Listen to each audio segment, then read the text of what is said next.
Hello and welcome to tonight's Commonwealth Club World Affairs program. My name's Michael Lewis. I'm a journalist and author and your moderator for this evening's program. Just a few reminders before we get started. Tonight's program is being recorded, so we kindly ask you to silence your cell phones for the duration of our program. If you have any questions for tonight's guests, please fill out the cards that were on your seats and or through the chat on YouTube.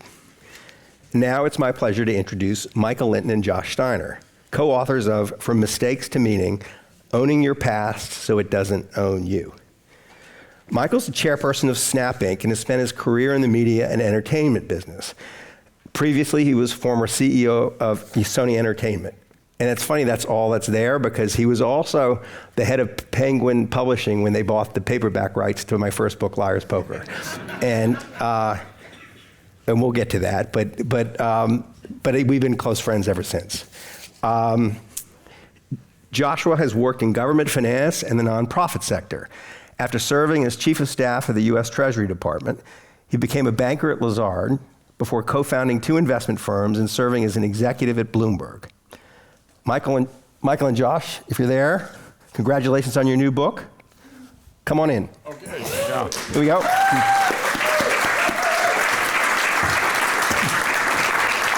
Thank you, Michael.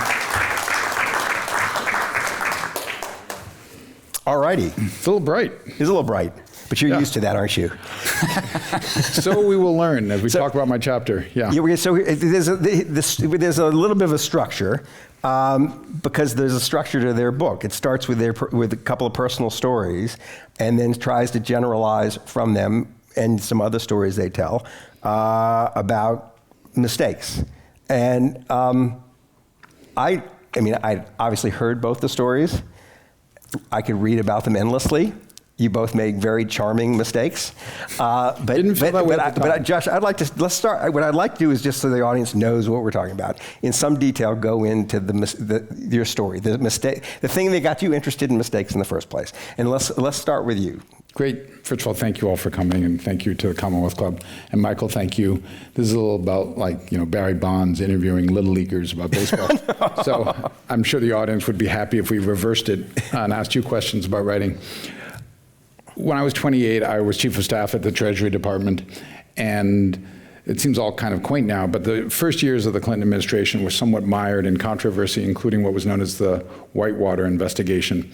And because I was chief of staff at Treasury, all of my personal and professional records got subpoenaed. And as part of that, I did the surprising thing in Washington, which was actually to comply with the subpoena, and I turned over my personal diary and some letters that I had written to my then girlfriend, now wife. Mm-hmm. And in that diary were references to Whitewater, not written in the way that one really should describe a rather potent, toxic political investigation. And tell us a few, because you actually don't go into it much in the chapter. Yeah. I mean, just so we get the flavor of this thing. One of the great things about being 60 is you can complain about your memory, and I'm just going to complain about my memory.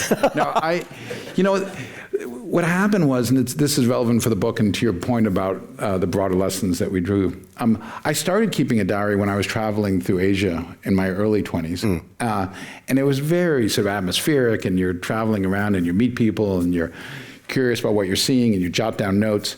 And I used that same structure, which is to say a very informal way of doing it, when I got to Washington. And that wasn't so appropriate when you're describing White House meetings, or the fact that the president might have been somewhat annoyed about special counsels, or other things like that. So that led me to being called to testify before Congress and the grand jury, and having my diary splashed across the front page of the New York Times. I remember vividly. Yeah, so do I. And that led to this sort of this sweet spot of humiliation, shame, embarrassment, that perfect triangle of an unhappy Washington experience. It's an amazing experience. Yeah. When you're 28 years old, and in the moment, if I'd asked you what the mistake was, right, what would you have said? Well, this is part of what was fun about the book, and partly what was great about working with Michael on it, is my impression at the time, right at that moment, was first keeping a diary, but then you reflect on it and you realize that throughout history, people who work in public service keep diaries, and it's a useful tool to. Yeah, nothing wrong with that. Nothing wrong with that. It's probably not great to keep the same kind of diary in Washington that you do when you're in Bali and admiring the swaying palm trees. So that's not so great. So at that very moment, I thought the mistake was what I'd written in the diary, not keeping it what I'd written it. And then over time, and really I think with the help of Michael as we discussed this in the book, there were two big realizations. One was I just tried too hard to make it okay. Like, you know what, I was embarrassed and I was caught between not wanting to say that I had misrepresented the facts in my diary, but also not trying to say that what was in my diary was a perfect record of what had occurred. Right. And I should have just, followed that old adage, never complain, never explain, and said, yeah, it speaks for itself, and that was a mistake. The real mistake, I think, So what did you ultimately- do, actually? Instead of that, you said what? Well, you can, if anyone's curious, and I really suspect you won't be after this evening, but if one were curious, and I can tell you this is really easily accessible because all of my children have done this, you can go on YouTube and you can look it up, and there on C-SPAN is me with a lot more hair. Awesome hair, by the way. Yeah, Really. I remember. Yeah, thank you. That's probably the only positive thing that one does remember. And I would go back and forth to the senators, and they would read something from my diary, and I'd say, well, I wasn't at that meeting, so I don't actually know what President Clinton said. Well, it says President Clinton was furious. And I said, well, I was told that President Clinton was furious, which is different from saying that Clinton was furious. Right. And I'm not an attorney, but I sounded like a bad Matlock or something. And I was trying to balance it all and not have people angry with me.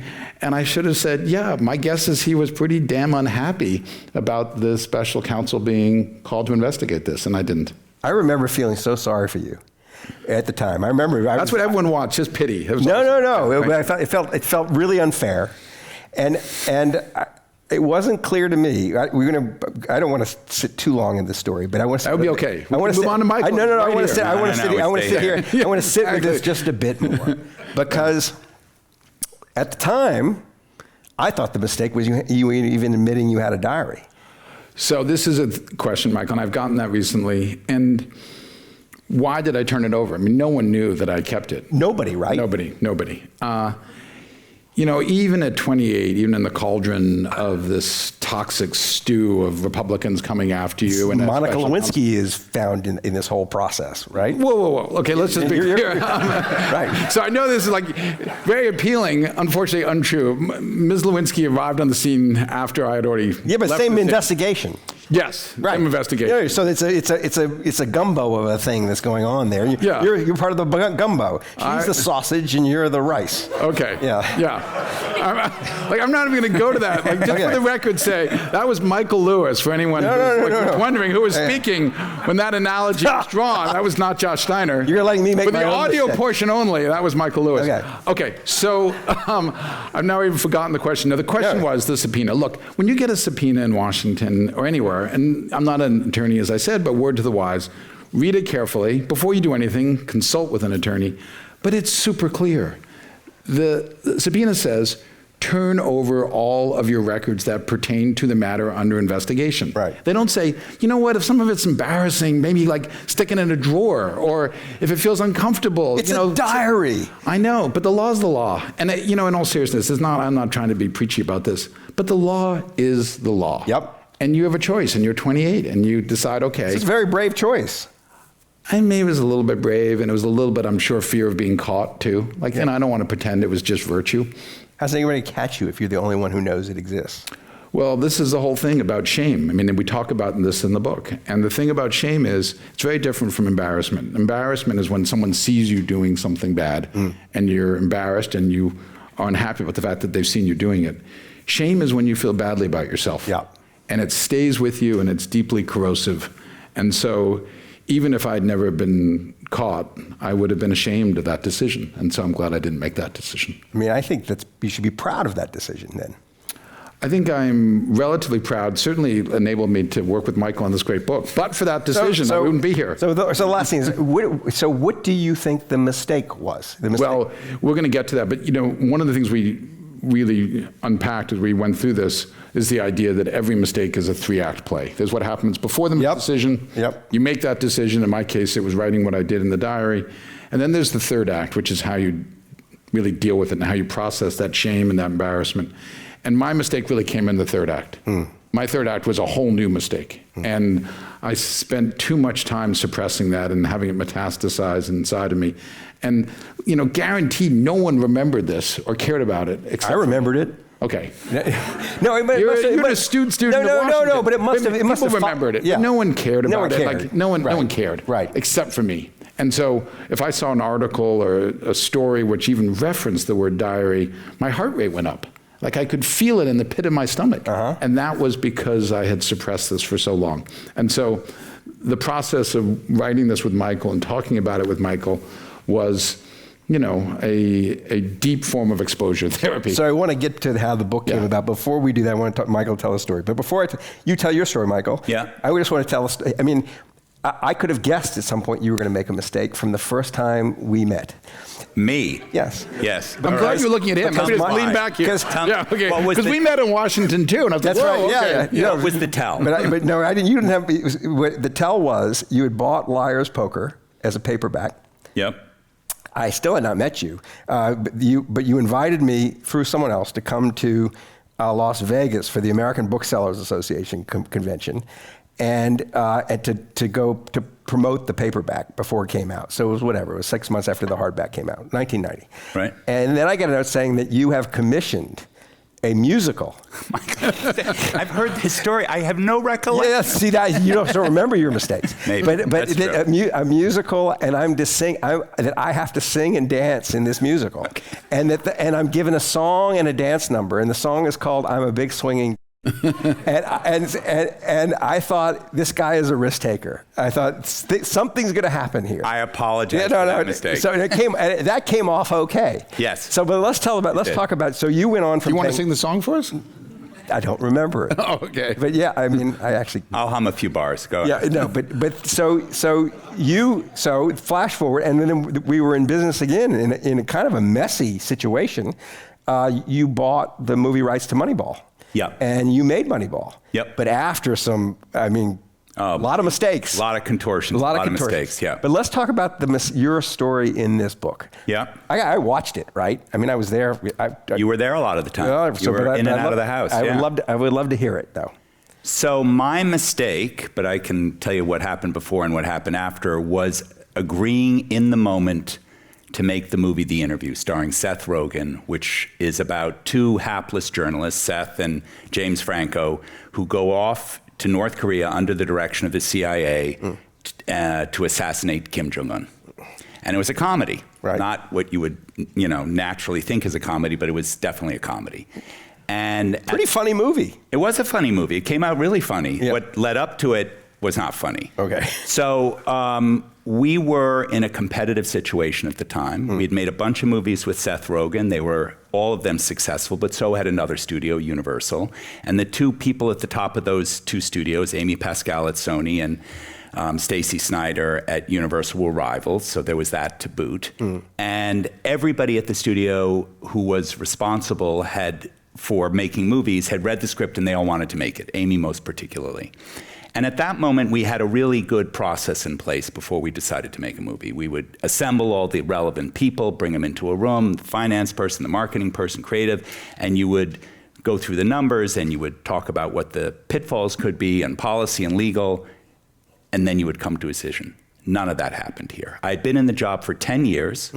I had been the suit around the lot for 10 years. I had been the grown-up in the room for 10 years, and I was tired of doing that. I didn't realize it at the time, but I was. And we agreed, because everybody wanted to make this movie, and I was the holdout, because there was something in the back of my mind that was not comfortable with it, that we would do a read-through. So you go to a room, and all of the actors are there with their scripts, and there was a bunch of people from the production side of the studio, Amy included, and I was, once again, the only person there in a suit.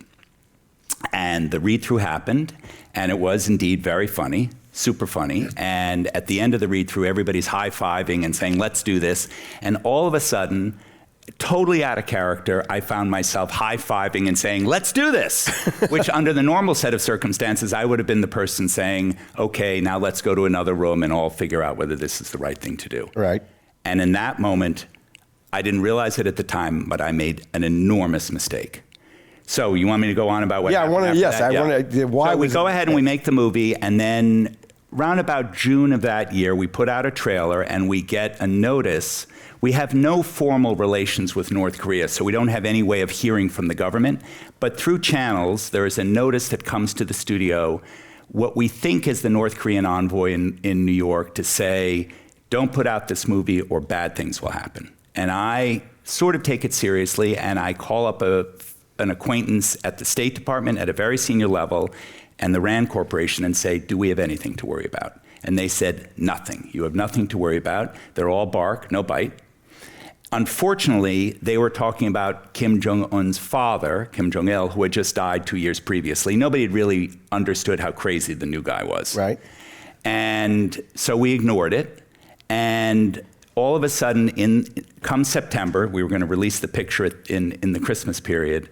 I'm driving to work, and I get a call from our CFO, Dave Hendler, and he says, Michael, something's happened. Everything is out of the studio. Nothing is working. No email. All of our laptops seem to be fried. We cannot operate. And I show up there, and indeed, everything has been brought to a standstill. And from there, it was months of disaster, starting with them unspooling, the North Koreans, unspooling emails in a cache, which journalists have to type in die Sony, and then all of a sudden they get all these salacious emails involving movie stars and people saying things to other people. Meanwhile, And everybody learned everybody's salary. everybody learns everybody's I salary. remember you telling me how disruptive that was. That was terrible because Yeah. you're sitting next to somebody and you're doing the same job and one person is earning more than the other, and that was disruptive. It was also all of my personal emails were out there, plus all of my kids' medical records, and then to boot, Julian Assange, living in the basement of the Ecuadorian, God knows why, embassy in London, decides to wiki everything, all of my emails, so they're all indexed so everybody can easily reference them. And then they start releasing movies. We had also up on our system Annie, Karate Kid, none of which had been released yet. So they released those over the internet. They released the James Bond script, which hadn't been made yet. It was a disaster. And at a certain point when it got really, really bad, I decided that I would go to New York and go on Fareed Zakaria's show for 10 minutes. I was invited to do so, to try and take the heat off of Amy Pascal, who was running the studio, who was getting a lot of flack at the time. Right. I get there, and She's not getting a flack about making the movie. She's getting flack about Emails, her she had said. emails that get out. Right. Yes, exactly right. Right. I get to the studio, and in that moment, the government decides to release the information that indeed it was the North Koreans. And Fareed Zakaria turns to me and says, let's hear what the president has to say before we get on, Oh, my on the God. air. Yeah. And I say, okay. And a reporter asked President Obama, what are you going to do about the North Koreans, and how do you think Sony has behaved up until now? And probably because he didn't have an answer to the first question, he chose to answer the second. And he said, I should start by saying my wife, Jamie, did not want me to go on Fareed's show in the first place. She said, no good can come of this. So he answers the second question, and he says, I think Sony is not respecting the First Amendment, that they're not releasing the movie. Oh, because you hadn't released We hadn't released the movie, and the theater, sorry, I neglected to say one thing, the theaters had been threatened, and they therefore said they would not put the movies in theaters. Right. And President Obama, not really fully understanding how it all works, we don't have theaters, we rely on third parties for that, he deduced that we were therefore censoring the movie. Censoring the movie. So you're getting it from both sides. I'm getting it from both sides, and as he says this, I look down, and indeed, my wife, Jamie, types out, fuck, because that's how I was feeling, and that's certainly how she was feeling back in LA. And you're right before you go on the air. Right before I go on the air, and Fareed Those were talking points, Michael, just to be clear. gets a call from This is a movie. Yeah, well, and then he gets a call from Jeff Zucker, who was running CNN at the time. He comes back in the room and he says, okay, I just got a call from my boss. It can no longer be a 10-minute interview. We either go on and do a full hour, which I had no preparation for, or we cancel the whole interview. So I did indeed go on, and I tried to explain, and it turned out to be really useful because I could explain what was actually going on at the studio and what the people at Sony were actually doing, and they were very brave. And I actually had to explain that the president was wrong. And the coda on this was that 10 days later, I'm driving in my car in LA, and the phone rings, and somebody says, "I have President Obama for you." And he called and he apologized. He said, "I'm sorry that I said what I said." Bringing tears to my eyes. But we have a president who will apologize. Exactly. Yeah. But The current one doesn't make any mistakes. Well, that's true. Yeah, exactly. We have a president currently who's not prone to that. And then at the very end of it, he said, "But don't you think making a movie about a hostile leader of a country and where you assassinate them, don't you think that's a bit of a mistake?" And I had to admit it was, and it was the first time I suddenly understood that it was a mistake. All right. Well, that's interesting. So that's sort of what happened. So it doesn't seem to me that out there to make a movie about the assassination of some political leader, because there are an awful lot of them out there already. Not really. You don't see people blowing up Putin or Xi or, people. Day of the Jackal. Well, that was Charles de Gaulle, and it was a long time ago, Yes. and they missed. We didn't miss. Maybe the crime was making it a comedy. Yeah. Maybe. But That's anyway, possible. however, I remember at the time, we had many conversations at the time, and I still feel very sympathetically towards your situation. Yeah. It's not clear to me that if you had gone through your ordinary process, that you wouldn't have made the movie. One thing would have definitely stopped it, which there were a lot of things that would have stopped it. Really? Yeah, I bet you the general counsel would have gotten in the way, but our head of public policy, who also told me it was a mistake, reminded me, which I knew all the time, that I was working for a Japanese company, and the Japanese have a very specific relationship with the North Koreans, which is a bad one.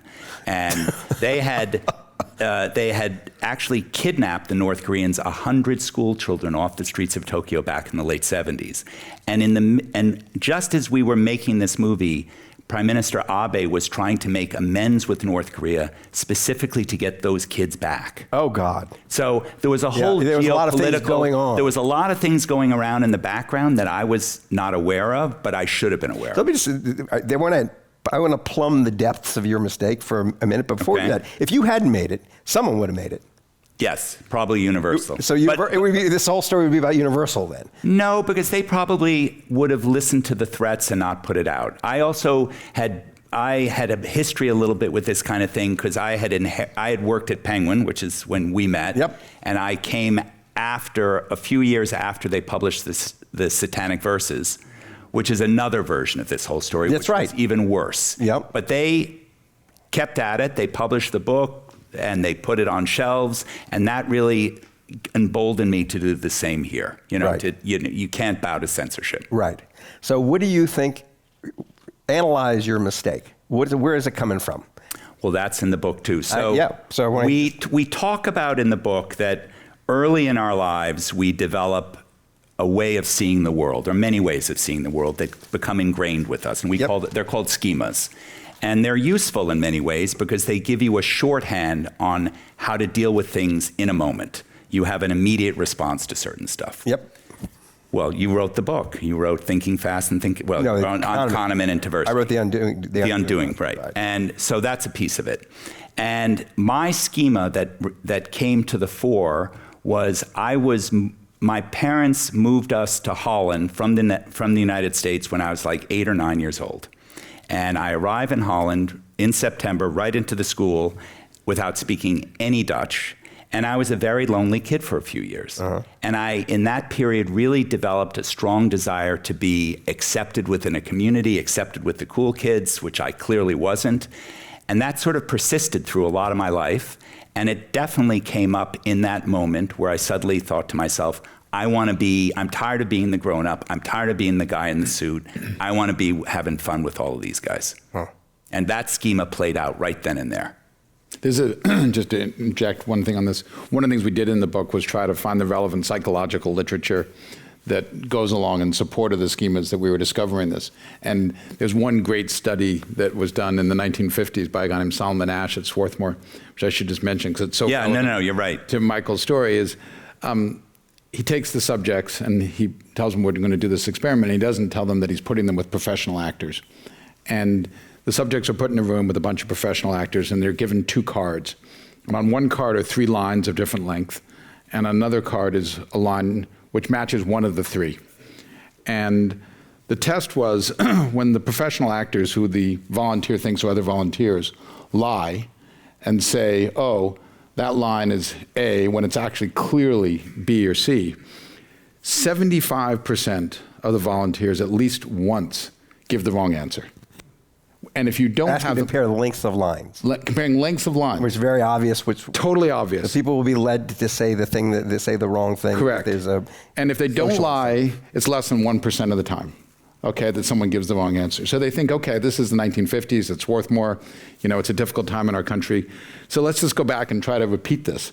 And so at Emory University, they went back and did the same test. They put people on MRIs and gave them a version of the same test. Exactly the same results, so they were able to replicate the results. But not just that. When people were lying, the part of the brain that got activated was the part of the brain that we use for reasoning. They thought they were telling the truth. They didn't think they were lying. It's so powerful that when you're surrounded by people who are giving you influence or pressure or trying to tell you something's right or not, that your brain actually is so confused that you think you're telling the truth. What surprises me about your interpretation of your story, Michael, Yeah. is that of all the people I've known in the movie business, you are the least susceptible to this kind of thing. That's true. And I mean, in fact, you stood out as being seemingly indifferent to the glitz around you. yes, that's very true. And in fact, most of the people, because this thing was excerpted in the Wall Street Journal, and I got a lot of texts and emails about it from the people in Hollywood, and they all pretty much said the So same. this is a false interpretation. No, I think, no, quite the contrary. When I moved out there, I put on armor, really. And I consciously avoided some aspects of being part of that community because everybody wants something from you all the time. And so there was a part, I think I gave off that vibe all the time. Yep. In truth, after 10 years of being the suit, as I mentioned earlier, and being Mr. No, I got tired, and I really did in that moment want to be with that group of people. It wasn't often that was the case, but in that moment it was definitely the case. It's also true, Michael, sorry, just to say that mistakes are super painful when you repeat them, but sometimes the mistakes that are most painful are ones that go exactly against who you think you are as a person. Yeah. And so for Well, Michael, that's true too. And so that was why, and for me, in the case of the diary, I thought I had pretty good judgment. There's a woman here who worked with me, and she will differ, but I thought I had pretty good judgment. And so when you do something which goes against who you think you are, it's especially painful. Yeah, I can see that. I can see that. So let's talk a little bit about how you decided these many years later to revisit the mistakes and why you thought it would be valuable. How did the book come about? It started with a walk. I mean, you and I walk all the time. Josh and I were taking a walk. We were good friends before. And Josh turned to me and he said, you know something? I think we should potentially write a book about mistakes. I know you have a mistake because Josh and I talked during that period. He was very helpful to me on a certain subject, actually a couple of things during the hack. And nowadays, this was 5 years later, whenever I try and come back and revisit that subject with you, you avoid it. And I know you don't want to talk about this. And I know that and he said, I have a mistake in me too. And I know that I'm avoiding it as well. And I know that it's not good for either one of us. It's not healthy. And I think we should explore the subject. I think we should try and figure out a way to get to the bottom of some of this stuff.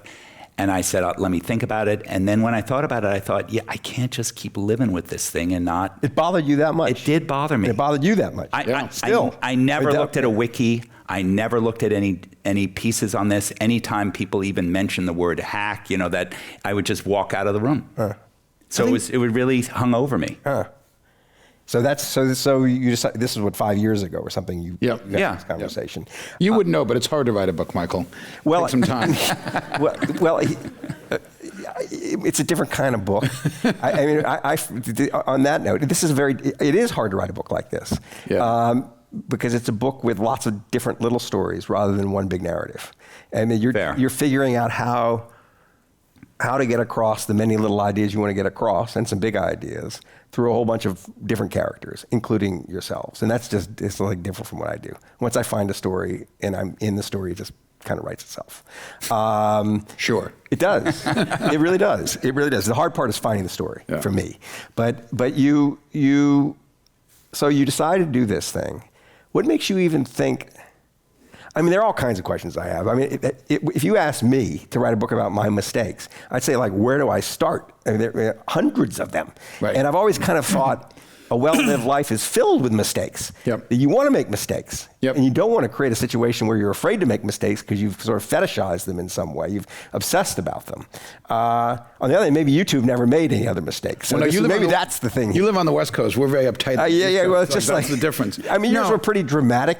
Well, no, I think in fairness, when we events, started but- this, we didn't start with the main act. We started writing about other mistakes. We had plenty of material, but the realization was, A, we had to practice, and B, it takes a while. What do you mean you had to practice?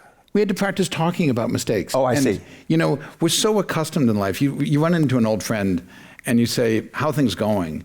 And what you expect is maybe there's something difficult going on in their lives. But for the most part, they're like talking about something they're happy about, their work or their children You hear their doing well. success.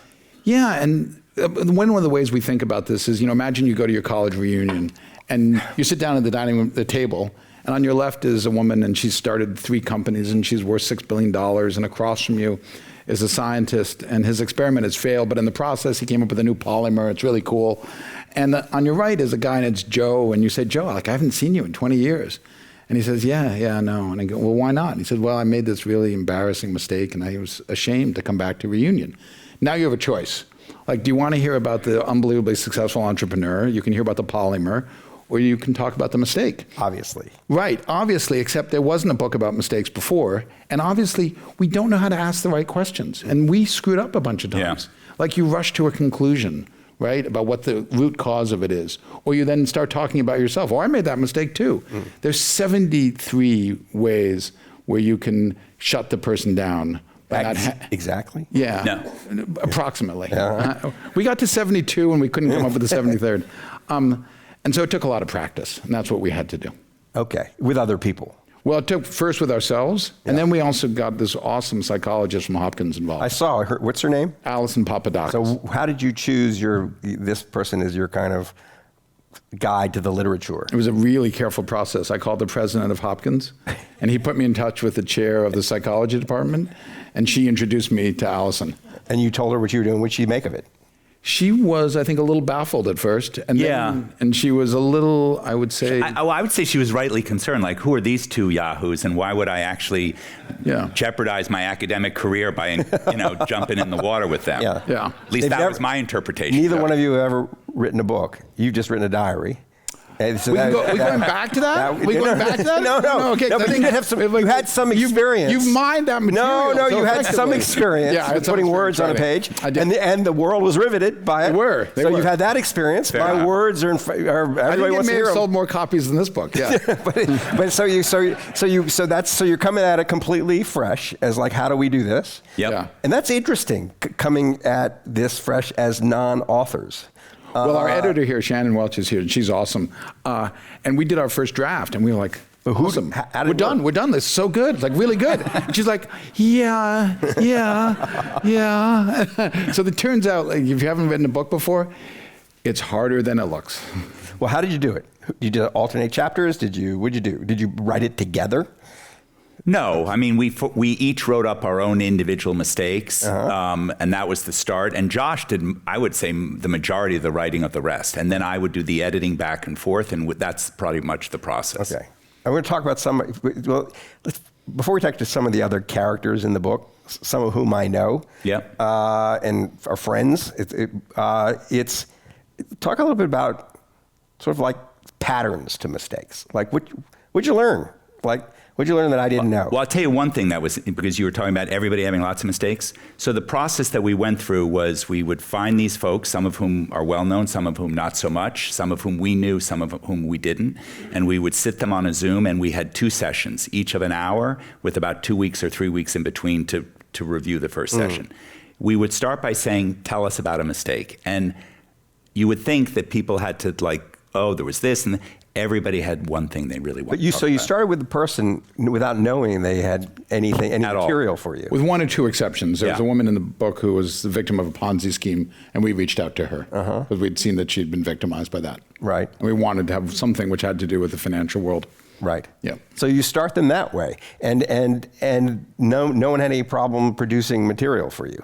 No. Well, just like, in all seriousness, just pause for a minute. Like, have everyone stop and think, is there a mistake in your life that you haven't explored deeply with a friend or a colleague or a partner or a spouse?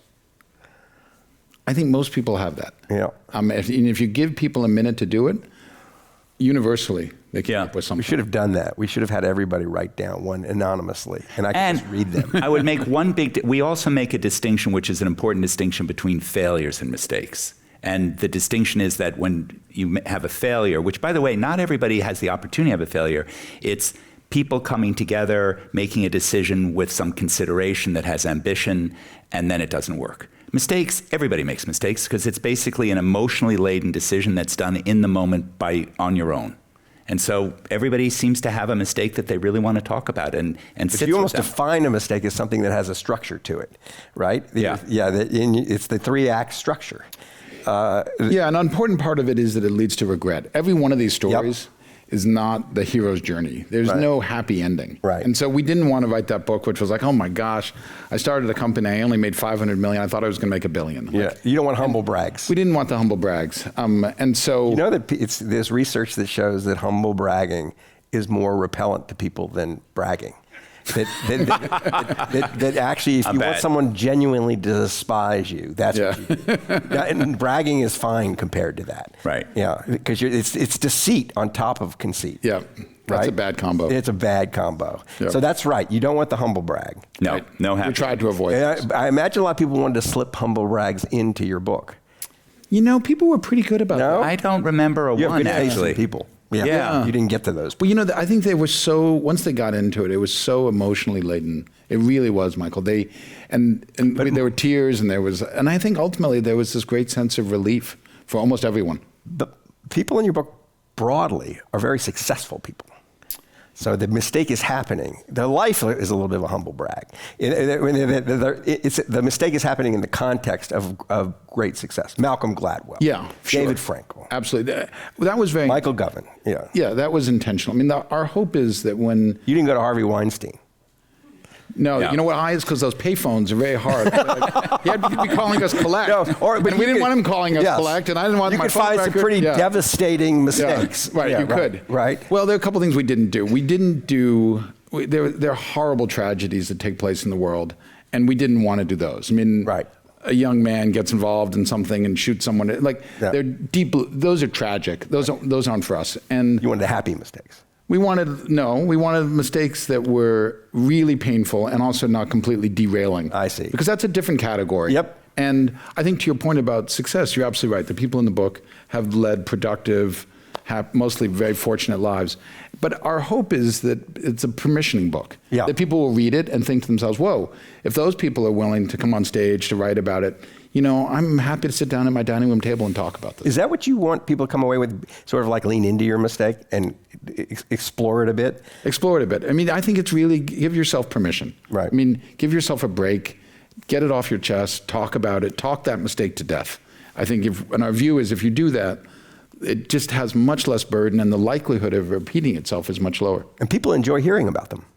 There's a little bit of schadenfreude there, sure. And we recognize that, and that's okay. Yeah. A little bit of, taking a little bit of pleasure and relief from someone else's mistake, that's okay. Yeah. So what are some patterns to mistakes that you've picked up now that you've parse these things. So We started, go ahead, Michael. No, go ahead. No, I was going to say, we started thinking that's exactly what we were going to do. And we had these buckets of mistakes. Like? Into this, and then you, greed and You know, gluttony. it's and like seven deadly Seven sins. deadly Right, sins. I see. And that's how we thought we were going to organize it. Okay. And the list just kept getting longer and longer and longer. Right. And we thought the book was going to be organized. We came up with complex matrices and organizational, and it got impossible, and it was also kind of boring, truthfully.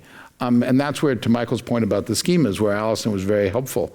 We realized that the most serious mistakes almost always reveal something about yourself. And it's that revelation that is actually the most powerful part of the process of going through it. And when you say the patterns, your pattern of mistakes is going to be so different than Michael's or mine because you're just a very different person. What did your mistake reveal about you? I think mine was repressed for success. You know, I grew up in New England, and emotions were viewed as something which had no utility. I mean, I went away to boarding school when I was 14. This isn't a tragic story, but it's accurate, but it's not tragic. And like from a very early age, I was taught that emotions get in the way of accomplishment. Right. And so when I came out of that experience in Washington, my view was I was moving on. I was going from public service into finance. I had to learn a new field and start over. And it was hard, not hard the way, people who work out on the street there, it's hard, but hard enough. And I said, okay, emotions don't serve me. Don't look backward, look forward, and repress it. And that's what it revealed about me. Right. Your mistake was in Act 3, and your mistake was in Act 1. And 3. Yeah. I mean, I that thing lived with me. It still lives with me a little bit, but it's better than it was. And it was Act 1. Yeah, it was Act 1, but it also is the last piece of it. So I asked you about patterns. Is that the wrong question? Because you No, abandoned the idea that there are patterns to this? When I asked you what patterns you have detected in the mistakes people make. Well, I think we certainly saw things like suppression repeat themselves.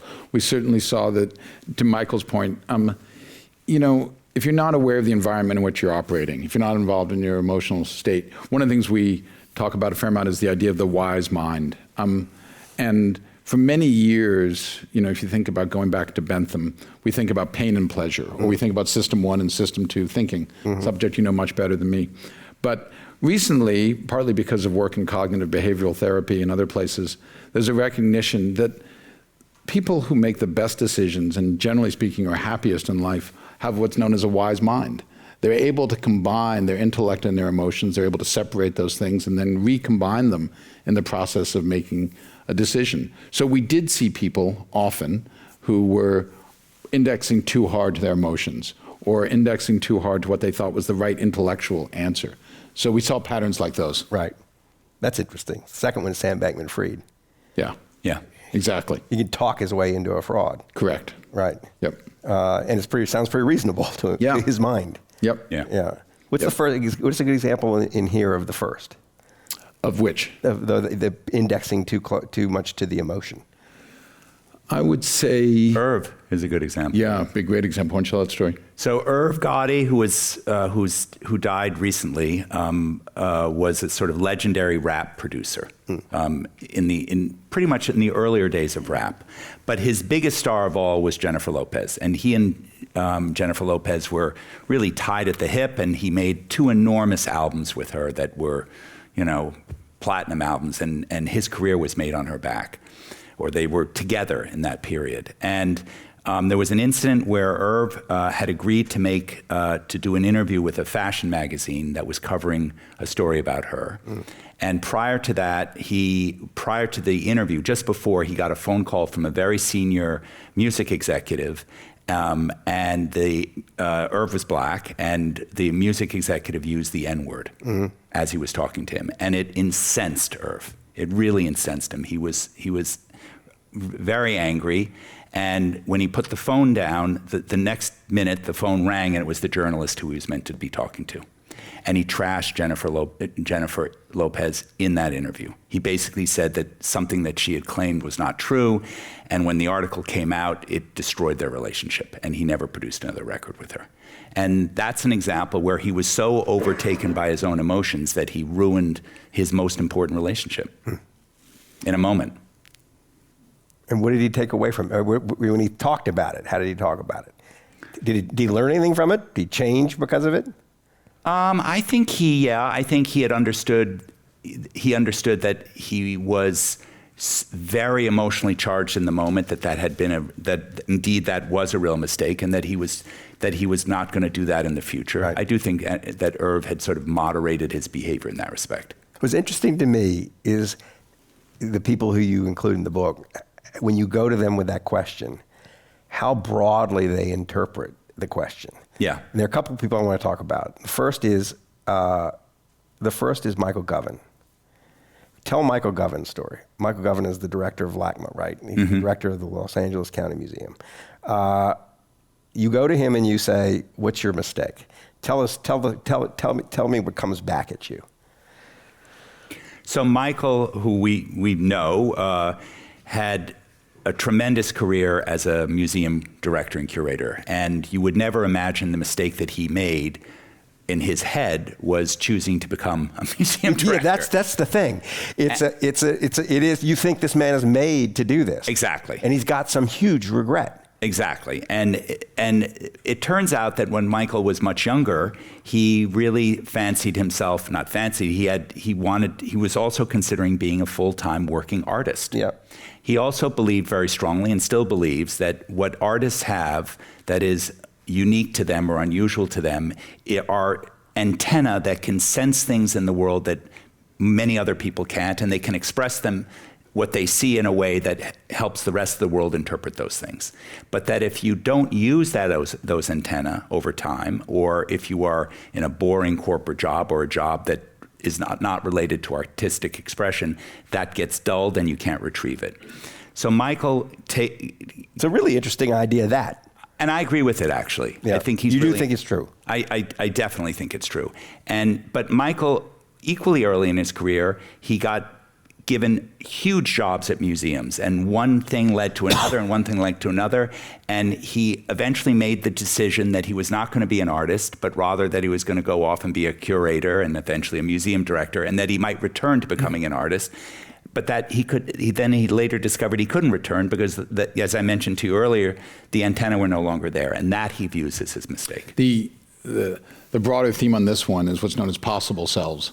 So if you ask people at the end of their lives, You know where that phrase comes from? I think from work from Danny Kahneman and Amos Tversky. Exactly. Yeah, so I think they might have even written a paper. I certainly have notes from their work together where they talk about that. And they interview people at the end of their lives, and they say, "What do you regret?" And 75% of people regret things that they did not do. The self they didn't become. The self they didn't become. Right. Exactly. And you see it. One of the things I found at least really fascinating about when we were working on this book is there are all these allusions to the same things from movies and from books well before these studies were done. So if you take On the Waterfront, at the end of it, he says, "I could have been a contender." He doesn't say, "I should have been a contender," right? It's not like something I ought to do. It's what I had hoped to do. Right. And for Michael, it was that sense of, wait a minute, I came to this path. I was 28 years old, and I went left instead of right. Michael Govan. Govan, excuse me. And I have regret about it. And that's very common for people, that sense of not pursuing So something. this rhymes with it. There's probably nobody here who was here last Thursday. I was on stage with Bill Gurley talking about his book, How You Think About Having a Career. This rhymes with everything he was saying on this stage, that there is this worm in the culture that's telling people not to take the chance, to be afraid of the big mistake rather than and of the little mistakes rather than the big one. And he's really strong on the subject of, like, don't follow the obvious incentive. Yeah.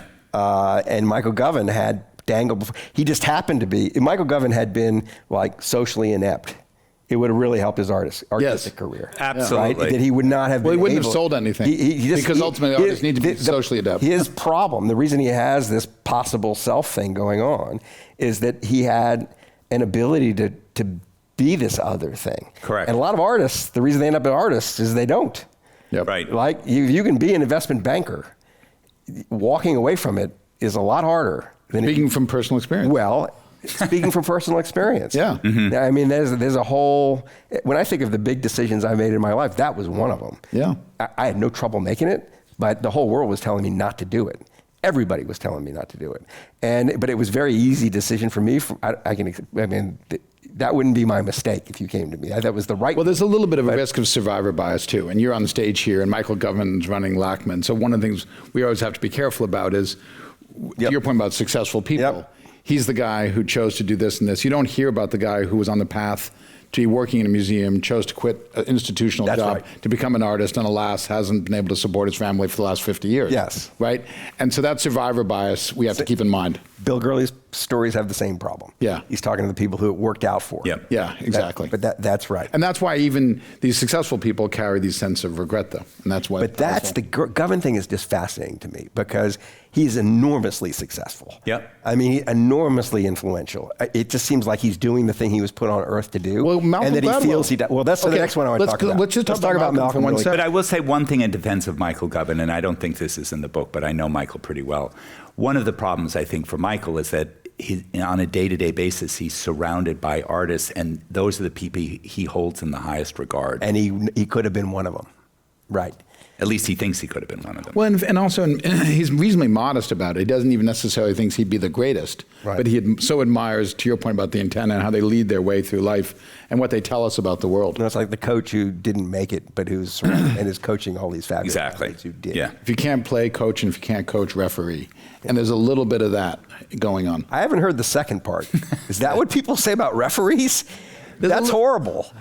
Well, because I think referees, I hold referees in very high regard. You're the rare sports fan who does. Yes, it is. Yeah. But the game does not go on without them. I agree. And this sounds like a man who's coached and refereed a lot of college. No, I'm not no good. I can't take the heat. Refereeing is hard. I agree with you. It is hard. Coaching's easy for me. Yeah. Refereeing is very hard. Yep. But if it's a digression of refereeing. I watch a lot of Premier League. You think of that? Wait, just stop. You think it's true that those guys who are refereeing NBA games try to be coaches first?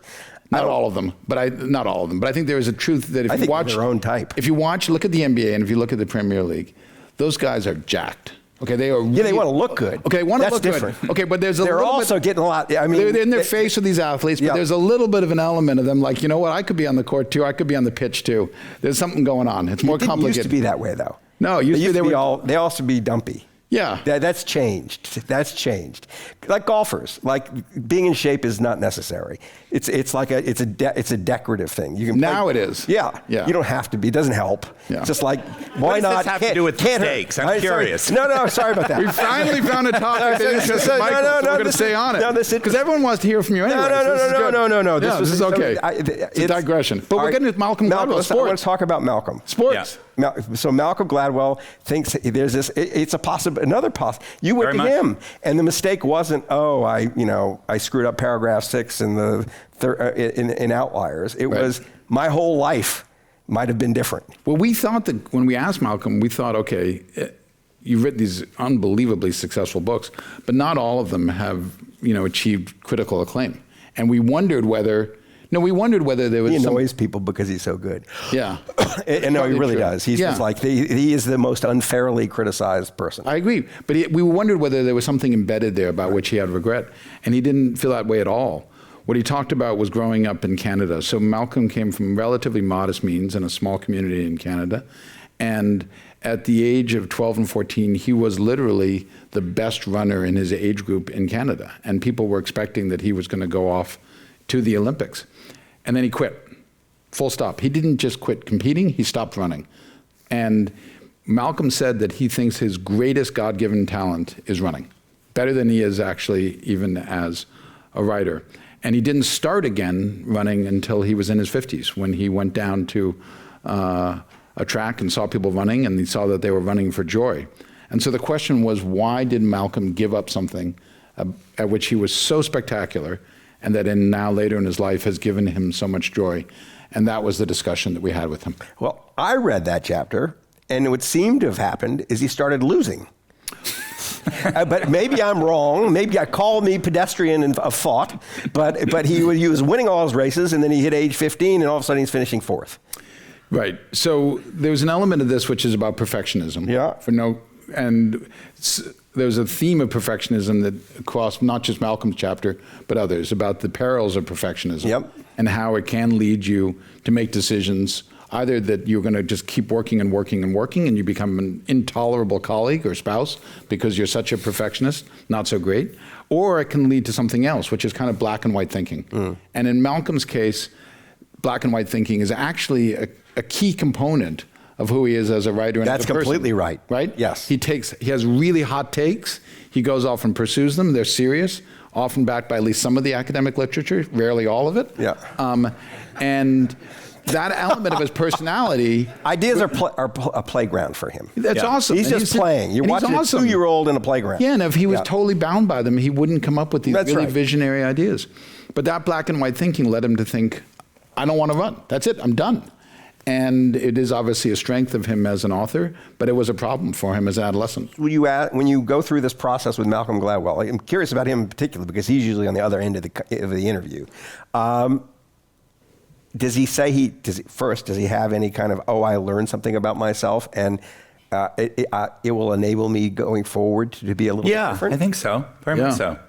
In his conversations. Yeah, he had never really, I don't think he had really thought about that whole period in his life very much. The other thing I wonder is, how do you respond to you telling him that his books weren't critical successes? With a great deal of grace. Yeah.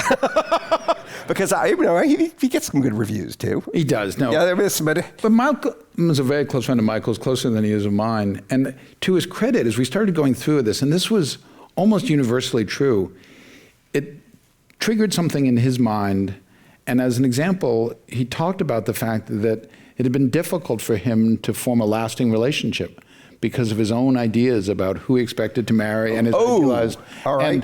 And that's a very common phenomenon for That us. is. I talk about myself in the book as well, about why it was difficult for me, probably not as hard as it turned out to be for my wife to be married to me, but why it was difficult. And so that element of his personality traveled through with him. And I think the process of talking with us was helpful to him. Yeah, We I revealed agree. about that. So this actually leads us to our first audience question. Excellent. In writing about your professional and personal experiences, was there anything that surprised or shocked you about each other? As you know, Let's see how generous Michael is before I answer. No, I think actually I was not, to be fair, I was not aware, because Josh, and you're doing it here today, presents himself as somebody who's highly intelligent, very polished, together, and not a lot of I like this answer. concern or nervousness. I had no idea, frankly, Josh, that you were harboring all this shame about that mistake. I vaguely remembered the mistake, but there was nothing that I would have seen in the whatever it was, 10, 15 years leading up to that walk on the beach that would have suggested that to me. It is. I mean, I remember it's hard to think of it exactly as a mistake. It felt like you got run over by a truck. From the outside looking in. So the idea that you were thinking of it that way. Well, I think one of the things we did, I'll talk about Michael in a second, not quite so favorably, but I'll talk about it. No, one of the things I think we do talk about in this book a bunch is that two things can be true. Yeah. Which is to say, I got hit by this tsunami of Republican vitriol, which was, in service of taking down the president. Yep. And it's also true that I made mistakes. Yeah. So they both can be true, and that was true for a lot of the stories. I think in Michael's case, it's not a surprise, but it was, I think, a happy fact. To your point about being put together, people like Michael's had these very senior jobs, has a terrific wife, 3 lovely daughters. Things are pretty good, and the question is not whether he wanted to have things go on and be pretty good, but whether you were interested in change. Yeah. And I give Michael a lot of credit because it wasn't just change about this mistake. I think for both of us, this whole process was much broader, and your willingness to embrace that and to think, okay, how do I apply some of these lessons? How do I evolve my behavior? It wasn't that I doubted you were interested. I just didn't know it, and I think that was impressive. All right. What's the best way to create a culture of empathy, especially in the workplace? That falls out of this a little bit, that question. Well, we spend a lot of time thinking about how do you talk to people about mistakes. And I think we learned as I said, some important lessons. I think one of the things that we believe pretty strongly is to try to be curious, not furious, right? And constantly asking yourself, when someone has a behavior that you don't really love or says something that you find difficult or isn't treating you exactly the way you would like, we all rush to judgment. It's so satisfying to judge other people, and I'm certainly guilty of it. And to the extent to which you can pause and try to be curious about why that person is behaving that way, ask yourself some questions, ask that person some questions. That curiosity will demonstrate empathy. And it demonstrates it, I think, much more powerfully than doing what men are often guilty of doing. It's like, oh, I've had that same experience, or why don't I distract you over here? Curiosity, I think, shows interest. And the second thing I would say is active listening. Just learning how to actually demonstrate that you're listening carefully. Same thing. And, listening isn't waiting to speak. It's actually trying to take the time to listen carefully. One thing that was an eye-opener to me about this, when that excerpt came out and the number of texts and emails, and a lot of them like, why would you do this? But there was also a bunch of people, also from Hollywood, also from... You got texts and emails asking you, why would you do this? Why would you expose yourself like this? Really? Yeah, there were a couple of people. But there were a lot of people who were really appreciative, who sort of said, wow, I had the same sort of thing in my head at the same time. And I thought to myself, if you're willing to say these things out loud in a corporate environment, chances are that actually opens up everything to be more empathetic as well. Once somebody at the top, or not necessarily at the top, but somebody who... Helps to be at the top, though. It helps to be at the top. And if that person actually owns the mistake, it definitely gives license for empathy. Here's something I did that I shouldn't, that I regret. Yeah. And everybody else can participate in that emotion. And not worry that they're going to get clobbered for it. Right. I try. Imagine if you had your diary episode now. That all happened kind of pre-internet. Yeah. Wow. Right? Yeah. And although there was polarization, political polarization, nothing like what we have now. Yeah, I think so. Although at the same time, Michael, I think part of what was appealing to people in a sort of unattractive, prurient way was there was so little known about other people, whereas today, so much is revealed. Yeah. So the fact that these letters that I'd written to my girlfriend were then splashed around. Maureen Dowd wrote a somewhat unappealing column where she quoted from them. It's partly because there was so little material. Like, it was so rare that you had this. Whereas today, I don't know, they would be everything you'd possibly wanted to know. They would have fed on you for 6 hours and moved on. Not just that, but there's so much out there that it just wouldn't have been that interesting in comparison to what was available and which people were promoting about themselves anyway. It was a very different environment in terms of curious, how much... when you were going through it, in the heat of the moment, like while you were testifying in front of the Senate, right? And the House. And that you had to do both? Sure. Oh, yeah. Back to back. Yeah, okay, back to back. Yep. Did anybody... Home and away. Was there any kind of... Tell me a happy story about someone who was surprisingly sympathetic to your situation. Well, the only person who was the least bit generous at that moment was Ben Nighthorse Campbell, who was a senator from Colorado, Native American. And if you go back, and again, if you go to the videotape, because it's not available any other way, he was quite nice about the fact that these things were not meant to be an historical record, and he was very generous about the intent with which I had written them. And then afterward, he came up and gave me that, now somewhat hackneyed expression, that which doesn't kill you makes you stronger. And he was very sympathetic to me in a way that he didn't need to be. And there was something about his personality which led him to say, wait a minute, the guy's 28 years old, let's give him a little bit of a break. How would your lives have been different if you had not made these mistakes? Let's start with you, Michael. If you had not made that movie, if Universal had made it instead and they went down, do you think, what would be different now? I don't think I would still be in the job, but I would have been in the job much longer than I was. Because it resulted, a couple of things happened. So I stayed in the job for another few years. But the incident, first of all, it broke up the partnership I had with Amy Pascal. Oh. Because she left the company as a result of That's all right. this. Separately, I realized that the community, what I thought was a community in Hollywood, was none of that. In fact, I always sort of knew that, but it was, fine point. Unlike what happened with Penguin and the Satanic Verses, where the publishers all came together and the booksellers all came together with them, and that was much worse, by the way. 3 people actually died in that case.